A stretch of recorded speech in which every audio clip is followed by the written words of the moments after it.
के बारे में बताने जा रही हूँ। चूंकि न्यूरॉन जो है माध्यमिक एग्जाम के लिए वेरी वेरी इंपॉर्टेंट है, इसलिए उसके स्ट्रक्चर्स और उसके डिटेल के बारे में आपको मैं बहुत आसान से और बहुत अच्छे से इंशाअल्लाह आप लोग को समझाऊंगी। पहले तो मैं आप सबसे माजरत चाहूँ कि बहुत दिन के बाद वीडियो अपलोड करने जा रही हूँ, क्योंकि मेरे पास वक्त बहुत ज़्यादा कम होता है और अभी भी बहुत वक्त कम है, लेकिन फिर भी मैं आप सबको इंशाअल्लाह ये वीडियो आप तक पहुंचाना चाह रही हूँ, ताकि कि आप लोगों को न्यूरॉन के स्ट्रक्चर्स के बारे में पता चल सके। तो आइए सबसे पहले मैं स्टार्ट कर रही हूँ कि न्यूरॉन का स्ट्रक्चर्स बनता कैसे।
तो आइए दोस्तों समझते हैं कि न्यूरॉन का स्ट्रक्चर्स है क्या। सबसे पहले यहाँ पर न्यूरॉन को हम दो हिस्सों में बांट देते हैं। ये जो फूला हुआ हिस्सा है इसको क्या कहेंगे,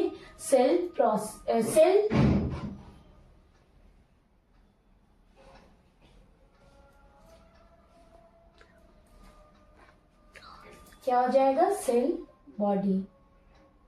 क्या कहलाएगा, सेल बॉडी। और ये हिस्सा जो होगा ये क्या कहलाएगा, सेल प्रोसेसेस।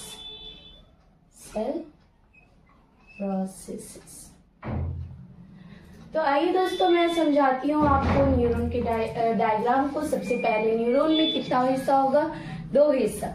एक क्या होगा कि जो फूला हुआ हिस्सा है उस फूले हुए हिस्से को क्या कहेंगे हम, सेल बॉडी। ठीक है। और क्या है कि जो शाखदार हिस्सा है उस शाखदार हिस्से को क्या कहेंगे हम, सेल प्रोसेसेस। क्या कहलाएगा, सेल प्रोसेसेस। ठीक है, क्या हो जाएगा, सेल प्रोसेसेस। अब देखिए क्या होगा, जो फूले हुए हिस्से हैं उस फूले हुए हिस्से को, जो फूले हुए हिस्से हैं उस फूले से हुए हिस्से को क्या कहेंगे हम? Cell body. ठीक है, फूले हुए हिस्से को क्या कहेंगे? Cell body. सेल बॉडी में एक सेल्स में क्या होता है? न्यूक्लियस और साइटोप्लाज्म। ठीक है, यहाँ पर देखिए मैं, सेल बॉडी में क्या होगा? दो हिस्सा। एक सेल्स की बॉडी में क्या होता है? एक ठोस हिस्सा, सॉलिड हिस्सा। सॉलिड हिस्से को क्या कहेंगे? न्यूक्लियस। और एक लिक्विड हिस्सा, लिक्विड को क्या कहेंगे हम? चूंकि ये लिक्विड है किसके अंदर? न्यूरॉन के अंदर, इसलिए इसे क्या कहेंगे हम? न्यूरोप्लाज्म। क्या कहलाएगा? न्यूरोप्लाज्म। ठीक है, क्या कहलाएगा? न्यूरोप्लाज्म। सबसे पहले तो एक बात बता दे रहे, डेंड्राइट्स बनाना मेरे बस का बात नहीं है, बहुत मुश्किल होता है बनाना, इसलिए लगभग में ठीक ठाक डायग्राम। न्यूरोप्लाज्म, ठीक है, क्या कहलाएगा? न्यूरोप्लाज्म। यानी इस पोर्शन में जो ठोस हिस्सा है उसको क्या कहेंगे हम? न्यूक्लियस। और ये जो रकीक हिस्सा है उसको क्या कहेंगे? न्यूरोप्लाज्म। क्या कहेंगे? न्यूरोप्लाज्म। अब देखिए ये था। अब देखिए लिक्विड में देखिए क्या है? बेशुमार छोटे छोटे छोटे छोटे जर्रात है। इस जर्रात को क्या कहेंगे हम? निसल्स। Nissl's granule. क्या कहेंगे? Nissl's granule. ठीक है, जर्रात। ग्रैन्यूल्स में से क्या होता है? जर्रात। और जो बहुत ये जो रेशा रेशा दिखाई दे रहा है, इस रेशे को क्या कहेंगे? न्यूरोफाइब्रिल्स। क्या कहलाएगा? न्यूरोफाइब्रिल्स। क्या कहलाएगा? न्यूरोफाइब्रिल्स। ठीक है, उम्मीद करती हूँ आपको यहाँ तक समझ में आया होगा। देखिए सबसे पहले क्या बोले हम? न्यूरॉन में जो फूला हुआ हिस्सा है उसे क्या कहेंगे? Cell body. सेल बॉडी में कितना पार्ट होगा? दो, एक सॉलिड और एक लिक्विड। ये सॉलिड हिस्सा है, इसे क्या कहेंगे? न्यूक्लियस। और ये लिक्विड हिस्सा है जिसे क्या कह रहे हैं? न्यूरोप्लाज्म। इस न्यूरोप्लाज्म में दो चीज पाया जाता है, एक जर्रात जैसा हिस्सा जिसे क्या कहेंगे? Nissl's granule. और जो रेशा है उसे क्या कहेंगे? न्यूरोफाइब्रिल्स। अब देखिए सेल प्रोसेसेस, दो हिस्सा और cell body, cell processes. Cell processes में कौन आएगा? यानी ये जो शाख पाया जा रहा है, ये शाख पाया जा रहा है, उस शाख को ही क्या कहेंगे हम? Cell processes. अब ये शाख भी कितने तरह का होगा? दो तरह का होगा। ये देखिए सेल बॉडी के ऊपरी हिस्से से कुछ शाख निकल रहा है, उस शाख को क्या कहेंगे हम? डेंड्रोन। यहाँ देखिए जो सेल बॉडी से निकलेगा उसे क्या कहेंगे हम? डेंड्रोन। ठीक है, फिर डेंड्रोन क्या हो रहा है? फिर से डिवाइड कर जा रहा है, उसे क्या कहेंगे हम? डेंड्राइट्स। देखिए just like my hands, thumb. देखो थम्स, सॉरी पाल्म्स, थम्स नहीं पाल्म्स। देखो ये जो मेरा हाथ है, ये हाथ में देखिए क्या हो रहा है? ये जस्ट ये क्या है? सेल बॉडी है। ठीक है, ये क्या हो रहा है? डेंड्रोन है। ठीक है, बस इसमें डेंड्राइट्स नहीं है, ये एजम्पशन के लिए बताया ताकि आप लोग को याद रहे। ये देखिए ये क्या हो गया? Cell body. इस सेल बॉडी में से क्या निकल रहा है? न्यूरॉन। और डेंड्रोन्स। और डेंड्रोन्स फर्दर डिवाइड कर रहा है, और फर्दर डिवाइड करके क्या बना ले रहा है? यानी सेल बॉडी में से ये जो निकला ये डेंड्रोन, और ये जो फिर से डिवाइड कर दिया ये डेंड्राइट्स। यानी डेंड्रोन का डिफिनेशन कैसे लिखेंगे? सेल बॉडी से निकलने वाले शाखदार रेशे को ही क्या कहेंगे हम? यानी अगर इंग्लिश में कहें तो सेल बॉडी,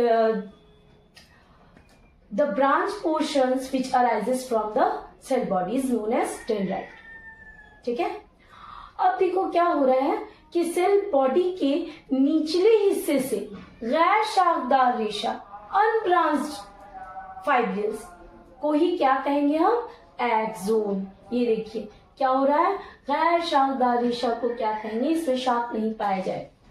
अच्छा हाँ, ये सेल बॉडी के जिस हिस्से से एक्सोन निकलेगा उसका नाम याद रखिएगा, क्या होगा? Axon hillock. क्या कहलाएगा? Axon hillock.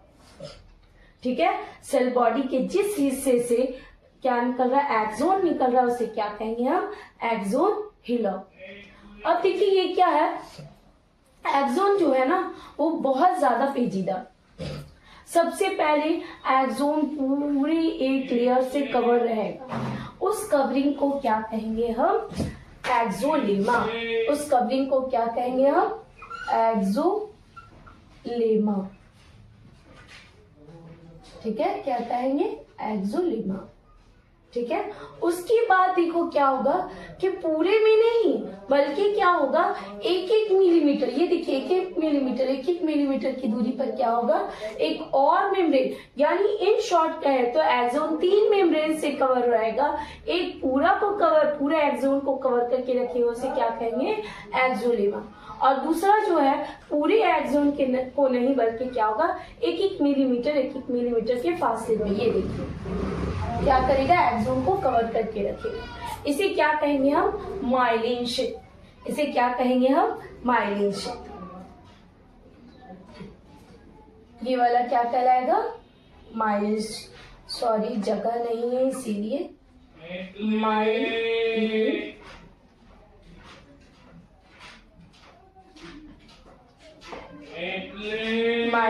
शीथ क्या कहलाएगा? Myelin sheath. अब देखिए जो 1 मिलीमीटर का फासला है, उस दो माइलिन शीथ के बीच का जो फासला होगा वो क्या कहलाएगा? इंटरनोड। क्या कहलाएगा? इंटरनोड। ठीक है, अब देखिए जो माइलिन शीथ ना एक्सोन को ऐसे पकड़े हुआ है, जिसकी वजह से उस पर क्या बन जा रहा है, एक्सोन पर एक सुकड़ाव, उस सुकड़ाव को क्या कहेंगे हम? Node of Randy. सुकड़ाव को क्या कहेंगे हम? Node of Randy. अब देखिए एक्सोन पर एक खास किस्म का क्या पाया जाएगा? सेल, जिसे क्या कहेंगे? Schwann cells. ये श्वान सेल्स क्या करेगा? एक सफेद रंग का एक फिर से लेयर्स बना लेगा, उस लेयर्स को क्या कहेंगे? न्यूरिलेमा। उस लेयर्स को क्या कहेंगे? न्यूरिलेमा। ठीक है, सबसे पहले क्या बोले कि सेल बॉडी के नीचे की तरफ से जो गैर शानदार रेशा निकल रहा है उसे क्या कहेंगे हम?